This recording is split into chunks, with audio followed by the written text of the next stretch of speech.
টাইপত পাই গ'ল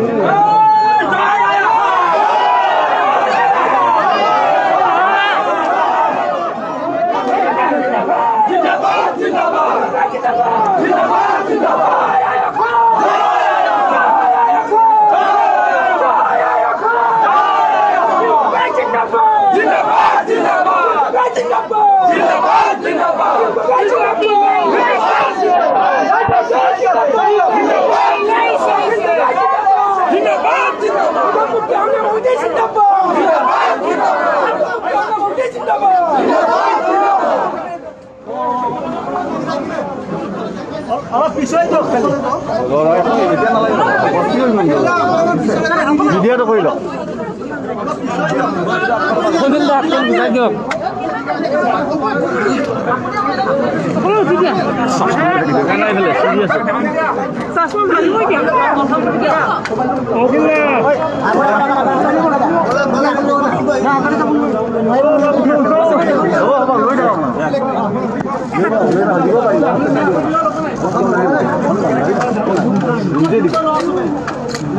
মোৰ কাৰণে এইটো এটা ঐতিহাসিক মুহূৰ্ত এবছৰ ছমাহ আজি কেইদিন হ'ল 16-17 দিনমান হ'ল মানে 1.5 বছৰতকৈ বেছি সময় মই জেলত থাকিলোঁ আৰু জেলত থাকিলোঁ কা আন্দোলনৰ কাৰণে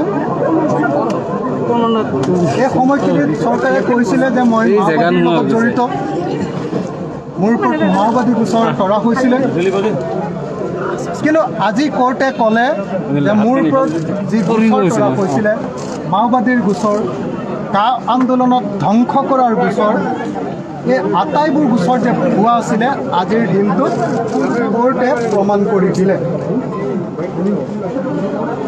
আজিৰ দিনটো সেইকাৰণে অসমৰ আৰু ভাৰতবৰ্ষৰ জুডিচিয়াৰী ছিষ্টেমৰ কাৰণে ন্যায় ব্যৱস্থাটোৰ কাৰণে এটা ঐতিহাসিক দিন যি দিনটো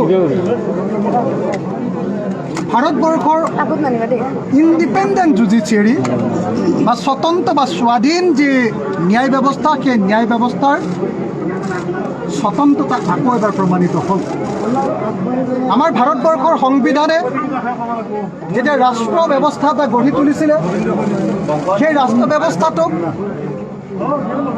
যেনেকৈ পাৰ্লিয়ামেণ্ট আছিলে যেনেকৈ এক্সিকিউটিভ বা মন্ত্ৰীমণ্ডল আছিলে বা যেনেকৈ জুডিচিয়াৰী আছিলে এই আটাইবিলাকে ইটোৰ লগত চেক এণ্ড বেলেঞ্চত চলিবৰ কাৰণে ব্যৱস্থা গ্ৰহণ কৰিছিলে আৰু এটাই যদি ভুল কৰে আনটোৱে ব্যৱস্থা গ্ৰহণ কৰি শুদ্ধ কৰাৰ যি ব্যৱস্থা ৰাখিছিলে সেই গণতান্ত্ৰিক ব্যৱস্থাৰ মাজেদি আজি মই এটা ঐতিহাসিক অন্যায়ৰ পৰা ওলাই আহিবলৈ সক্ষম হ'লোঁ সেইকাৰণে আজিৰ দিনটোত মই ভাৰতবৰ্ষৰ সংবিধান প্ৰণেতাসকল বিশেষকৈ কনষ্টিটুৱেণ্ট এছেম্বলিত অংশগ্ৰহণ কৰা যিসকল মানুহ সংবিধান তৈয়াৰ কৰা যিসকল মানুহ আৰু B.R. আম্বেদকাৰকে ধৰি যিসকলে সংবিধান ৰচনা কৰিছে তেখেতসকল সকলোকে মই কৃতজ্ঞতা জনাইছোঁ ভাৰতীয় সংসদীয় ব্যৱস্থাক কৃতজ্ঞতা জনাইছোঁ আৰু মই কৃতজ্ঞতা জনাইছোঁ যে জেলত থকা অৱস্থাত মোক নেদেখাকৈ কেৱল মোৰ প্ৰতি থকা ভাল ভাৱৰ কাৰণে আজি শিৱসাগৰৰ ৰাইজে মোক নিৰ্বাচনত জয়ী কৰিলে এনেকুৱা ইতিহাস অসমত নাছিল ভাৰতবৰ্ষতো নাছিল সেই ইতিহাস ৰচি আজি প্ৰমাণ কৰি দিলে যে যেতিয়া মানুহৰ পক্ষত থকা যায় মানুহৰ ন্যায়ৰ কাৰণে কাম কৰা যায় জাতিটোৰ ৰক্ষা কৰিবৰ কাৰণে কাম কৰা যায় আৰু দেশৰ পক্ষত কাম কৰা যায় তেতিয়া ৰাইজে মানুহক মৰম কৰে সেইকাৰণে এই মুহূৰ্তত মই শিৱসাগৰবাসী ৰাইজক মোৰ অন্তৰৰ পৰা ধন্যবাদ কৃতজ্ঞতা অভিনন্দন শুভকামনা যিমান যি আছে মই সকলোকে জনাইছোঁ আৰু মই আজি সংকল্প গ্ৰহণ কৰিছোঁ আপোনালোকৰ সন্মুখলৈ ওলাই আহি প্ৰথমতে যে মই শিৱসাগৰৰ কাৰণে শিৱসাগৰৰ উন্নয়নৰ কাৰণে মই মোৰ সৰ্বোচ্চ ঢালি দিম মই উৎসৰ্গীকৃত মনোভাৱেৰে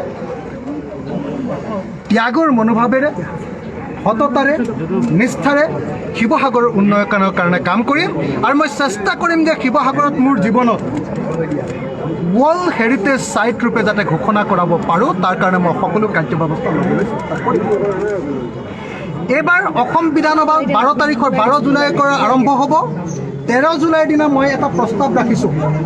মেম্বাৰ্ছ যিটো ছেশ্যন আছে, মেম্বাৰ্ছ ডে বুলি কয়, 13 জুলাই মঙলবাৰত হয়। সেই মঙলবাৰৰ প্ৰথম দিনটোতে মই প্ৰস্তাৱ ৰাখিছোঁ অসম চৰকাৰৰ ওচৰত, বিধানসভাত প্ৰস্তাৱ ৰাখিছোঁ যে শিৱসাগৰক প্ৰথমতে ষ্টেট হেৰিটেজ চিটি বা ষ্টেট হেৰিটেজ ছাইট হিচাপে ঘোষণা কৰিব লাগে। আমাৰ অসমৰ যিখন হেৰিটেজ আৰ্কিঅ'লজি ৰক্ষা কৰিবৰ কাৰণে যিখন আইন আছে, সেই আইনৰ অধীনত প্ৰথমতে শিৱসাগৰক ষ্টেট হেৰিটেজ চিটি হিচাপে ঘোষণা কৰিব লাগে বা ষ্টেট হেৰিটেজ ছাইট হিচাপে ঘোষণা কৰিব লাগে। আৰু তাৰ পৰৱৰ্তী সময়ত আমি শিৱসাগৰক ৱৰ্ল্ড হেৰিটেজ ছাইট হিচাপে ঘোষণা কৰিবৰ কাৰণে আগবাঢ়ি যাম। আৰু শিৱসাগৰক আমি ৱৰ্ল্ড টুৰিজিমৰ এটা ডেষ্টিনেশ্যন হিচাপে, এটা লক্ষ্য হিচাপে, এটা ঠাই হিচাপে ঘোষণা কৰিবৰ কাৰণে চেষ্টা কৰিম। তাৰপিছত মই আপোনালোকক আজিৰ দিনটোত প্ৰথম দিনটোত এটাই কথা ক'ব পাৰোঁ যে মই আজি প্ৰথমতে ঘৰলৈ যোৱাৰ আগতে প্ৰথমতে আন্দোলনৰ শ্বহীদ এটাই পৰিয়াল যিহেতু গুৱাহাটীত আছে, বাকী 4টা পৰিয়াললৈ এতিয়া যোৱাটো সম্ভৱ নহয়।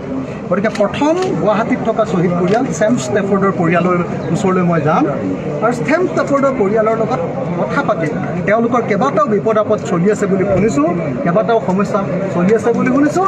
সেই সমস্যাবিলাক একাধিক্ৰমে মই সমাধান কৰিবৰ কাৰণে চেষ্টা কৰিম। তাৰপাছত ছেম ষ্টেফৰ্ডৰ পৰিয়ালৰ উপৰিও অন্যান্য আন 4টা যি পৰিয়াল আছে, কা শ্বহীদ পৰিয়াল, প্ৰত্যেকটো পৰিয়াললৈ মই পৰ্যায়ক্ৰমে যাম, তেখেতসকলক দেখা সাক্ষাৎ কৰিম আৰু তেখেতসকলৰ সমস্যাবিলাক সমাধান কৰিবৰ কাৰণে মই চেষ্টা কৰিম। এইটো মোৰ দ্বিতীয় কাৰ্যসূচী হ'ব। আৰু মোৰ তৃতীয় কিন্তু আটাইতকৈ গুৰুত্বপূৰ্ণ কাৰ্যসূচীটো হ'ব যে মই যেতিয়ালৈকে বিধায়ক হিচাপে থাকিম, অসম বিধানসভাৰ মজিয়াত বা অসম চৰকাৰে যাতে এটাও জনগণ বিৰোধী কাম কৰিব নোৱাৰে, তাৰ কাৰণে প্ৰত্যেক ক্ষেত্ৰতে মই সষ্টম হৈ থাকিম, প্ৰত্যেক ক্ষেত্ৰতে মই সক্ৰিয় হৈ থাকিম আৰু প্ৰত্যেক ক্ষেত্ৰতে মই প্ৰতিৰোধ সংগ্ৰাম গঢ়ি তুলিবলৈ চেষ্টা কৰিম। এটাও যাতে অসম বিৰোধী সিদ্ধান্ত মোৰ দিনত হ'ব নোৱাৰে। মই চেষ্টা কৰিম যে বিধেয়কখন যাতে আইনখন যাতে অসমত কাৰ্যকৰী নহয়, তাৰ কাৰণে যি কৰিব লাগে। আৰু আপোনালোকক মই জনাবলৈ পাই সুখী যে অসম বিধানসভাৰ 12 তাৰিখে আৰম্ভ হ'ব আৰু 12 তাৰিখৰ প্ৰথম যিটো প্ৰশ্ন মই উত্থাপন কৰিছোঁ অসমৰ গৃহমন্ত্ৰীক, সেই প্ৰশ্নটো হ'ল অসমৰ কা আন্দোলনৰ প্ৰশ্ন। অসমৰ কা আন্দোলনত কিমান শ্বহীদ হ'ল, কিমানে দুখ পালে, কিমান গুলীচালনা কৰিলে, কিমান মানুহক চৰকাৰে ক্ষতিপূৰণ দিলে, যদি দিয়া নাই কিয় ক্ষতিপূৰণ দিয়া নাই, অন্য মানুহক যে দিয়ে এওঁলোকক কিয় দিয়া নাই, কা আন্দোলনৰ জৰিয়তে কিমান বিদেশী আহিব অসমলৈ আৰু সেই বিদেশীক তেওঁলোকে ইয়াতে সংস্থাপিত কৰিবনে, চৰকাৰে মাটি ভেটি দিব নেকি, এই আটাইবিলাক প্ৰশ্নক লৈ মই প্ৰথম অসমৰ এইবাৰ বিধানসভাৰ প্ৰথমখন যিখন পূৰ্ণাংগ বাজেট অধিৱেশন হ'ব, সেই বাজেট অধিৱেশনৰ প্ৰথম প্ৰশ্নটো মই ষ্টাৰ কুৱেশ্যন হিচাপে, অৰ্থাৎ তাৰকা প্ৰশ্ন হিচাপে। কি কাৰণে তাৰকা প্ৰশ্ন? কাৰণ মন্ত্ৰীয়ে যাতে নিজে, গৃহমন্ত্ৰী হিমন্ত বিশ্ব শৰ্মাই যাতে মোক মুখে মুখে প্ৰশ্নটোৰ উত্তৰ দিয়ে, তাৰ কাৰণে মই এই প্ৰশ্নটো উত্থাপন কৰিছোঁ। মই আশা কৰিম যাতে এছেম্বলিৰ স্পীকাৰেও এই প্ৰশ্নটো তাৰকা প্ৰশ্ন হিচাপে ৰাখে, এইটো যাতে আনষ্টাৰ্ড প্ৰশ্ন কৰি নিদিয়ে। আনষ্টাৰ্ড কৰিলে অকল উত্তৰটো লিখিতভাৱে দিব, কিন্তু ষ্টাৰ প্ৰশ্ন হৈ থাকিলে সেই প্ৰশ্নটোৰ উত্তৰ হিমন্ত বিশ্ব শৰ্মাই মোক ফেচ টু ফেচ দিব লাগিব আৰু তেতিয়াহ'লে মই তাত ছাপ্লিমেণ্টেৰী কুৱেশ্যন কৰিব পাৰিম। অৰ্থাৎ অসম বিধানসভাত ৰুলছ এণ্ড প্ৰচিডিঅ'ৰ যিবিলাক আছে, ৰুলছ অফ প্ৰচিডিঅ'ৰ অফ আছাম এছেম্বলি যিখিনি আছে, সেই আছাম এছেম্বলিৰ প্ৰত্যেকটো ধাৰা উপধাৰাৰ অধীনত কেনেকৈ প্ৰত্যেকটো সুবিধা উলিয়াই প্ৰশ্ন উত্থাপন কৰিব পাৰোঁ আৰু অসমৰ প্ৰত্যেকটো সমস্যাৰ সমাধান কৰিবৰ কাৰণে অসম বিধানসভাক কেনেকৈ ব্যৱহাৰ কৰিব পাৰোঁ, তাৰ কাৰণে সৰ্বোচ্চ ধৰণে সৰ্বোচ্চ মানে ত্যাগ, সৰ্বোচ্চ কষ্ট, সৰ্বোচ্চ ধৰণে মানে সেৱা আগবঢ়াবৰ কাৰণে মই চেষ্টা কৰিম। মই আপোনালোকক এটা কথা ক'ব পাৰোঁ যে কা বাতিল কৰিবৰ কাৰণে, কাৰ জৰিয়তে অসমত যাতে কোনো পধ্যে বিদেশী সংস্থাপিত নহয়, অসম বিধানসভা কি কয় অসম চুক্তি অনুসৰি যাতে অসম চুক্তিৰ 5 নম্বৰ দফা অনুসৰি যাতে বিদেশী বহিষ্কাৰ কৰা হয়, অসম চুক্তিৰ 6 নম্বৰ দফা অনুসৰি যাতে সাংবিধানিক মৰ্যাদা প্ৰদান কৰা হয়, অসমক সুৰক্ষা কৱচ প্ৰদান কৰা হয়। আৰু তাৰ পাছত এই যে বৃহৎ নদীবান্ধ যাতে বন্ধ কৰা হয় তাৰ কাৰণে অসম বিধানসভাক মই মঞ্চ হিচাপে ব্যৱহাৰ কৰিম। আৰু এই যে মই থকাৰ দিনকেইটাৰ ভিতৰত যে নামনি সোৱণশিৰি জলবিদ্যুৎ প্ৰকল্পটো নিৰ্মাণ হৈ আছে বুলি শুনিছোঁ, এইটো কেনেকৈ বন্ধ কৰিব পাৰি আৰু কেনেকৈ নামনি অঞ্চলৰ মানুহৰ জীৱন আৰু জীৱিকাক নিৰাপত্তা প্ৰদান কৰিব পাৰি, সেই আটাইবিলাক কথা কেনেকৈ চেষ্টা কৰিব পাৰি তাৰ কাৰণে মই সৰ্বোচ্চ চেষ্টা কৰিম। আৰু তাৰোপৰি মই আপোনালোকক এটা কথা ক'ব খোজোঁ যে এই যে মই জেলত সোমোৱাৰ পাছত টোল গেটবিলাক মুকলি কৰি দিম, তাৰ বিৰুদ্ধে নিশ্চয় মই কি ব্যৱস্থা গ্ৰহণ কৰিব পাৰোঁ সেইটো চেষ্টা কৰিম। মই ভাবোঁ যে মোৰ কাৰণে ইয়াতকৈ আৰু ডাঙৰ আৱেগিক মুহূৰ্ত একোৱেই নাই। আপোনালোকে চাগে নাজানে যে মই জেলত থকা অৱস্থাত মোৰ ল'ৰাটো প্ৰায় বিধ্বস্ত হৈ গৈছিল। মই তাতকৈ শব্দটো বেছিকৈ ক'ব নোৱাৰোঁ কাৰণেহে আপোনালোকক ব্যাখ্যা কৰিব নোৱাৰোঁ। কাৰণ মোৰ ল'ৰাটো সম্পূৰ্ণৰূপে টোটেলি বিধ্বস্ত হৈ গৈছিলে, যিটো কথা মই আপোনালোকক ক'ব নোৱাৰোঁ তাতকৈ। কাৰণ সি উঠি অহা ডেকা ল'ৰা সম্পূৰ্ণৰূপে শেষ হৈ গৈছিলে। সি কেৱল মোক নোপোৱাৰ কাৰণে, মই জেলত থকাৰ কাৰণে।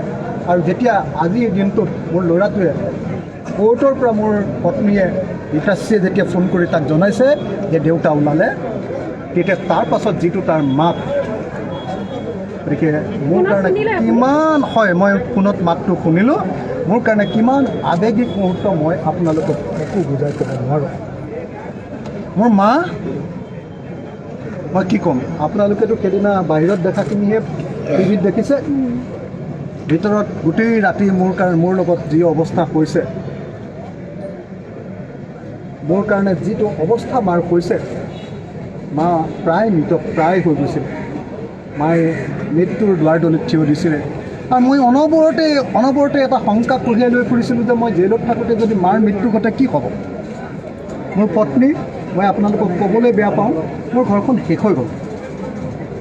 মোৰ পত্নীৰ যিটো মানসিক বিধ্বস্ত অৱস্থা, যিটো কষ্ট, যি ত্যাগ, আৰু তাৰ মাজত যিটো সহিষ্ণুতা, তাৰ মাজত যি ধৈৰ্যৰে তেওঁ মোৰ পৰিয়ালটো বচাই ৰাখিলে, মই আপোনালোকক ক'বলৈ আৰু একো বাকী নাই। মোৰ মই মাক অলপ আগতে ফোন কৰিলোঁ। মই মাক কোৰ্টৰ পৰা ফোন কৰিলোঁ, মোৰ পত্নীৰ ফোনৰ পৰা।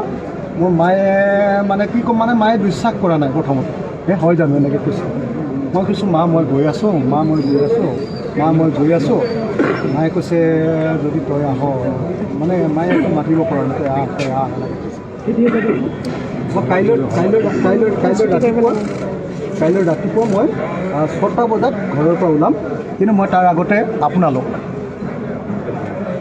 আপোনালোক যিসকলে ইমান কষ্ট কৰিলে, মই জানো আপোনালোকে কি পৰিস্থিতিত বাতৰি কৰে, মই জানো এতিয়া দেশৰ সংবাদ মাধ্যমৰ অৱস্থা কি মই জানো, কেনেকৈ চৰকাৰে সংবাদ মাধ্যম নিয়ন্ত্ৰণ কৰে। তাৰ পাছত আপোনালোকৰ চকুত মোৰ প্ৰতি যি মৰম দেখে, তাৰ কাৰণে মই আপোনালোকক মোৰ অন্তৰৰ পৰা শ্ৰদ্ধা সন্মান সকলো জনাইছোঁ। আৰু মোৰ অধিবক্তা বহুতে মোক কৈছিলে, কি বুলি কৈছিলে জানেনে, এই অধিবক্তাক আপুনি বদলাই পেলাওক, এওঁলোকে চৰকাৰৰ লগত লগ লাগিলে, এওঁলোকে চোকা উকিল নহয়, এওঁলোকে আপোনাক বৰবাদ কৰিব। মই বাৰম্বাৰ কৈছিলোঁ যে শান্তনু বৰঠাকুৰ মোৰ বন্ধু, মই একেলগতে কলেজত পঢ়িছিলোঁ, আৰু শান্তনু বৰঠাকুৰে মোক কেতিয়াও বিত্ৰে বা বিশ্বাসঘাতকতা কৰিব নোৱাৰে, তেওঁৰ ওপৰত মোৰ আস্থা আছিলে। আৰু আজি প্ৰমাণ কৰি দিলে যে ভাৰতবৰ্ষৰ ন্যায় ব্যৱস্থাত NIAৰ কেছ বাতিল হোৱাৰ ঘটনা নায়ে। এইটোৱে প্ৰথম। ইয়াৰ আগৰ এইটো যিটো আপোনাৰ চাবুৱাৰ কেছ আছিলে, আৰু এইটো দ্বিতীয়।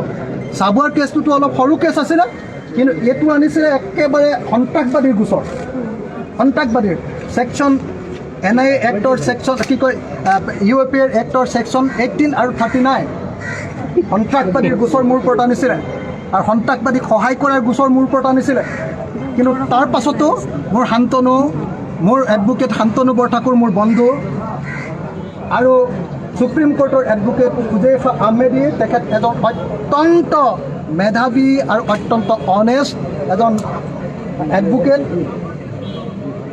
তাৰপিছত জিয়াউল কামাৰ, কৰণ থাপাৰ বুলি এজন আছিলে। তাৰপিছত আমাৰ শ্বাহৰুখ আলম বুলি এগৰাকী ছোৱালী আছিলে, দিল্লী সুপ্ৰিম কোৰ্টৰ।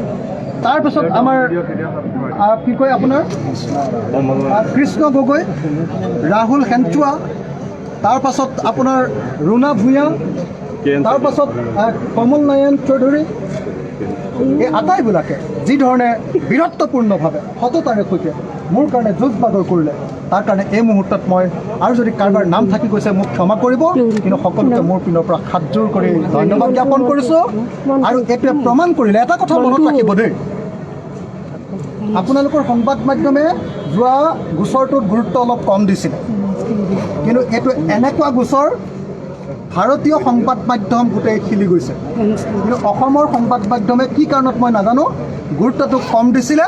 কিন্তু এইটো কম গুৰুত্ব দিবলগীয়া গোচৰ নহয়, এইটো এনেকুৱা এটা গোচৰ যে সন্ত্ৰাসবাদী গোচৰ, য'ত NIA ভাৰতবৰ্ষৰ আটাইতকৈ ডাঙৰ এজেঞ্চিয়ে এনকুৱাৰী কৰিছে, সেই গোচৰ নাকচ হৈ গৈছে, চাৰ্জ ফ্ৰেম কৰিব পৰা নাই। কৈছে যে অখিল গগৈৰ ওপৰত, ধৈৰ্য কোঁৱৰৰ ওপৰত, বিতু সোণোৱালৰ ওপৰত আৰু মানস কোঁৱৰৰ ওপৰত যি গোচৰ আনিছে, এই গোচৰ ভিত্তিহীন, এই কথা ক'ব পৰা সাহস ভাৰতৰ ন্যায় ব্যৱস্থাত বিৰল আছিলে। আপোনালোকে সকলোৱে জানে এই মুহূৰ্তত ন্যায় ব্যৱস্থা এক্সিকিউটিভৰ মানে নিয়ন্ত্ৰণাধীন হৈ আছিলে, কিন্তু আজিৰ যিটো ৰায়, এই ৰায়টোৱে গোটেই ভাৰতবৰ্ষৰ ন্যায় ব্যৱস্থাক এটা উচ্চ পৰ্যায়লৈ, এটা সন্মানীয় পৰ্যায়লৈ লৈ গ'ল। আৰু সেইকাৰণে এই মুহূৰ্তত মই ভাৰতীয় ন্যায় ব্যৱস্থাৰ প্ৰতি মোৰ সন্মান, মোৰ শ্ৰদ্ধা, মোৰ সকলো মানে কিমান ক'ম আৰু মোৰ যিমানখিনি আন্তৰিকতা আছে এইখিনি প্ৰকাশ কৰিলোঁ। মই বেছি দীঘলীয়া নকৰোঁ। মানে মই ভাবোঁ যে ন্যায় আচলতে আজিৰ দিনটোত ন্যায়ৰ DGয়ে, ডাইৰেক্টৰ জেনেৰেল অফ ন্যায়, তেখেতে আচলতে আজি পদত্যাগ কৰা উচিত। আজি ভাৰতবৰ্ষৰ হোম মিনিষ্টাৰে পদত্যাগ কৰা উচিত, আৰু অসমৰ মুখ্যমন্ত্ৰীয়ে আজি আচলতে পদত্যাগ কৰা উচিত। অসমৰ মুখ্যমন্ত্ৰী যিজনে মোৰ বিৰুদ্ধে ষড়যন্ত্ৰ কৰিছিল, মই জানো যে আগৰজন মুখ্যমন্ত্ৰীয়ে কৰিছিল আৰু এতিয়াৰজনে কৰিছিল। আৰু ন্যায়ৰ অফিচাৰবিলাকৰ কথা বাদেই দিলোঁ, ন্যায়ৰ অফিচাৰবিলাকে মোৰ বিৰুদ্ধে ষড়যন্ত্ৰ কৰিছিলে। ন্যায়ৰ DG আৰু ভাৰতবৰ্ষৰ গৃহমন্ত্ৰীয়ে মোৰ বিৰুদ্ধে যি মানে ষড়যন্ত্ৰ কৰিছিলে, সেই ষড়যন্ত্ৰ আজি ইমান ডাঙৰ ধৰণে মানে প্ৰমাণিত হ'ল যে মই ভাবোঁ যে আজিৰ দিনটোত আচলতে অসমৰ মেডিয়াই আৰু বেলেগ বাতৰি কোনো প্ৰচাৰে কৰা উচিত নহয় বুলি মই ভাবোঁ। মানে মোৰ কাৰণে নহয়, মোৰ কথা কোৱা নাই, মই কৈছোঁ যে ন্যায়ালয়ক আজি আচলতে এনেকুৱা ধৰণৰ কৃতজ্ঞতা জনোৱা দৰকাৰ। মই সকলোকে ধন্যবাদ, কৃতজ্ঞতা আৰু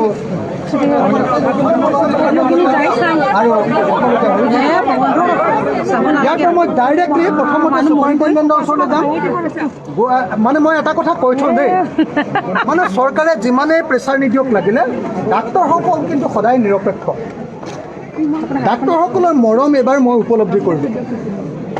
গুৱাহাটী মেডিকেল কলেজৰ প্ৰিন্সিপাল, গুৱাহাটী মেডিকেল কলেজৰ চুপাৰিণ্টেণ্ডেণ্ট, গুৱাহাটী মেডিকেল কলেজৰ ডাক্তৰ, গুৱাহাটী মেডিকেল কলেজৰ নাৰ্ছ, গুৱাহাটী মেডিকেল কলেজৰ যিসকল এটেণ্ডেণ্ট, যিসকল কি কয় আপোনাৰ বেলেগ বেলেগ স্বাস্থ্যকৰ্মী, আনকি এই নিউ পেইং কেবিনৰ যিসকল মানুহ আছে, তেওঁলোকে মোক যিধৰণে মৰম কৰিলে, চৰকাৰ মোৰ বিপক্ষে থকা অৱস্থাটো যিধৰণে মৰম কৰিলে, আৰু তাতোতকৈ ডাঙৰ কথা পুলিচে মোক যিধৰণে মৰম কৰিলে। আৰু এই যে আপুনি ইয়াত দেখিছে যে যিসকল ফাৰ্মাচী আছে, এই ফাৰ্মাচীৰ মানুহবিলাকে মোক যিধৰণে মানে আদৰ কৰি ৰাখিলে, ইয়াৰ প্ৰত্যেকজন কৰ্মচাৰীয়ে মোক যিধৰণে আদৰ কৰি ৰাখিলে, মই মানে কি ক'ম আৰু, এনেকুৱা কৃতজ্ঞ জীৱন এটা মোৰ ইমান কৃতজ্ঞ হৈছে, ইমান ডাঙৰ কৃতজ্ঞ হৈ গৈছোঁ যে মই আপোনালোকক ধন্যবাদ আৰু কৃতজ্ঞতা জ্ঞাপন কৰিছোঁ। এতিয়া মই প্ৰথমতে চুপাৰিণ্টেণ্ডেণ্টৰ ওচৰলৈ যাম, আৰু চুপাৰিণ্টেণ্ডেণ্টৰ ওচৰলৈ যোৱাৰ পাছত মই হেৰিয়াৰ ওচৰলৈ যাম, চেম ষ্টেপৰ্ডৰ ঘৰলৈ যাম। ধন্যবাদ ধন্যবাদ ধন্যবাদ। চেম ষ্টেপৰ্ডৰ ঘৰলৈ যাম, তাৰপিছত মই আমাৰ ঘৰলৈ যাম।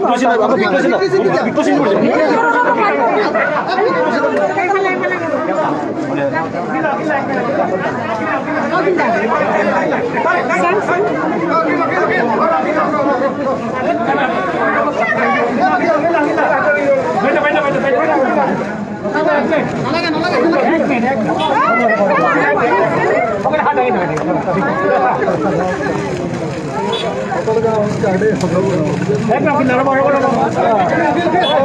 নমস্কাৰ দেই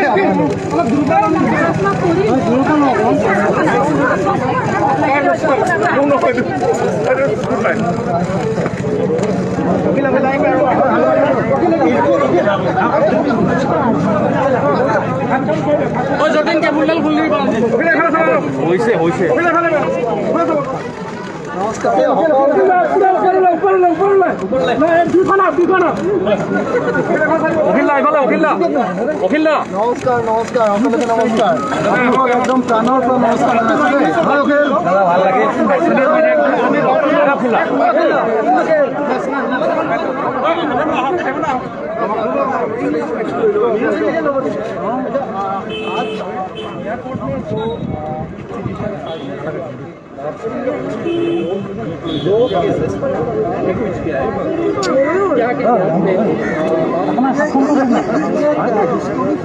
इंडिया का जुडिशरी सिस्टम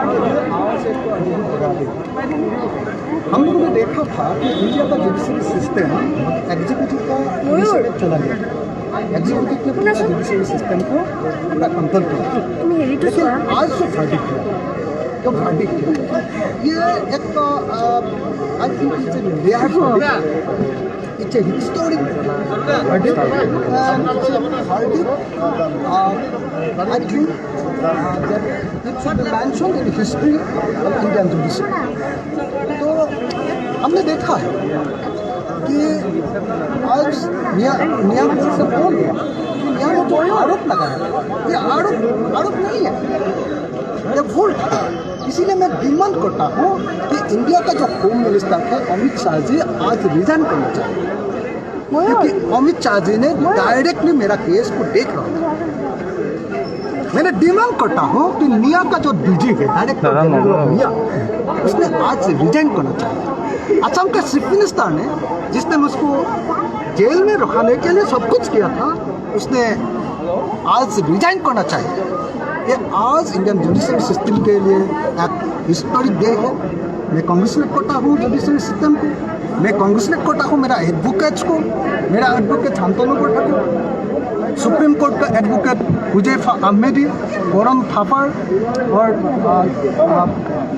जितना मेरा एडवोकेट है राहुल एंचुआ कृष्ण गोगोई सबको मैं स्वागत करता हूँ बधाई करता हूँ कि ये एक हिस्टोरिक डे इस लोगों ने मेक किया है बनाया है और ये इतना बड़ा हिस्ट्री है कि एनआईए का हिस्ट्री में इतना बड़ा हिस्ट्री कभी नहीं हुआ था ऐसा एनआईए जो कुछ किया है ना वो इंटरनेशनल टेररिस्ट के खिलाफ और नेशनल टूरिस्ट के टेररिस्ट के खिलाफ जो किया था मेरे जो पीपल्स का आदमी है जनता का जो लोग है मेरे का खिलाफ ही वो जो टेररिस्ट का आरोप किया था इसको हटा दिया आज तक इसीलिए मेरा ये बोलना है कि आज एक हिस्टोरिक डे है मैं कांग्रेस में अच्छा देखा जाए कि ये दोनों केसेस साबुआ और ये सानमर दोनों केसेस ये एंटी का के मूवमेंट के दौरान ही ये सर्विस लगाए गए थे सिटीजन सर्विस तो आपको क्या कहना है कि देखा जाए कि कुछ दिन पहले भी दिल्ली में भी देवांगना कोलिता और दो साथियों को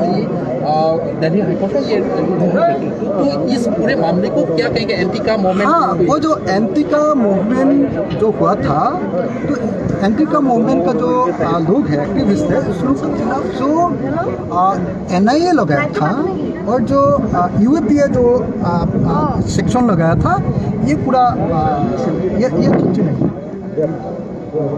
ये हिस्टोरिक फॉल्ट था इसीलिए आज एक करके फर्स्ट टाइम असम में ये चार्ज में ख़त्म हो गया चार्ज फ्रेम नहीं हुआ और दूसरा दिल्ली में हम लोगों ने देखा है कि बेल दे दिया है तो इंडियन हिस्ट्री में ये सब तो नहीं हुआ था इसीलिए मैंने मेरा ये बताना है कि का को टेररिज्म का साथ लगा के जो नया हिस्ट्री बनाने के लिए एक दूसरा हिस्ट्री बनाने के लिए कोशिश किया था इसको कोर्ट ने हटा दिया और मैं अभी डिमांड करता हूँ कि जल्दी से जल्दी का रिजेक्ट करना चाहिए का को स्क्रैप करना चाहिए और हम लोग को असम का पीपल को फ्री कर देना चाहिए एंटी का मूवमेंट आगे कैसे चलाएंगे इस पर हाँ मैंने आज का मूवमेंट का जो मर्डर है उसका घर में जाऊंगा उसका फैमिली को मैं अभी इसका स्कूल का साथ बातचीत करूँगा और इसका बाद कल मैं मेरा कॉन्स्टिट्यूंसी में जाऊँगा और कॉन्स्टिट्यूंसी का बाद मैंने सब लोगों के साथ जितना स्टेक होल्डर्स है सब लोगों के साथ बातचीत करके काम मूवमेंट को आगे बढ़ाने के लिए काम आपको अभी भी शंका है क्या कि सरकार मेरा तो मोबाइल लाने और जो करना है करने दो, लेकिन लोग मेरा साथ है। इंडियन हिस्ट्री में और असम का हिस्ट्री में फर्स्ट टाइम मेरे को जेल में जिताया है ना, असेंबली ने मेरे को जेल से जिताया है, इसीलिए जनता मेरा साथ है। Thank you. हाँ बेसी मानुह आहिब नालागे, मैं सुपारिटेण्डेन्टर चुपाइ प्लिज।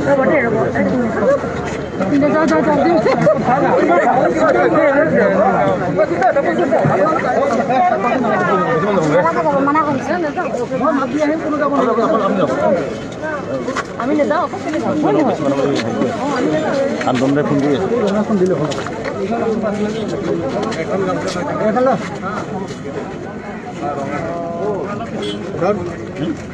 প্ৰথম এই ৰ'ব কওক। হেল্ল' হেল্ল' অঁ আহিব নালাগে, কোনো নালাগে। হা অঁ দিছে অঁ যাব নালাগে, সবে যাব নালাগে। তো কাটিব দিয়া নাই, মই সুধিছোঁ, মই কাটো নে কি?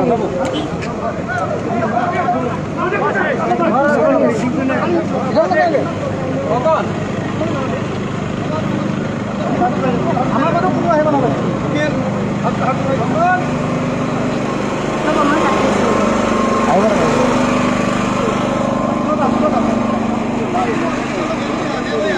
বেলেগ কোনো আহিব, আমাৰ মানুহ আহিব নালাগে, লগে ল'ব হা, কোনো নালাগে। মই অকলে যাম, সুপাৰিটেণ্ডেণ্টৰ মাত এখন লগাই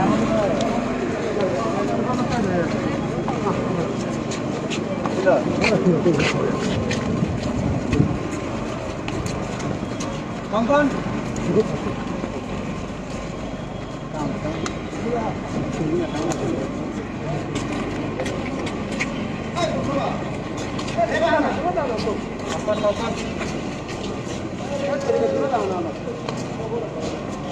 হয় সুপাৰিটেণ্ডেণ্ট ছাৰক মাত এষাৰ লগাই আহিম খালি হা।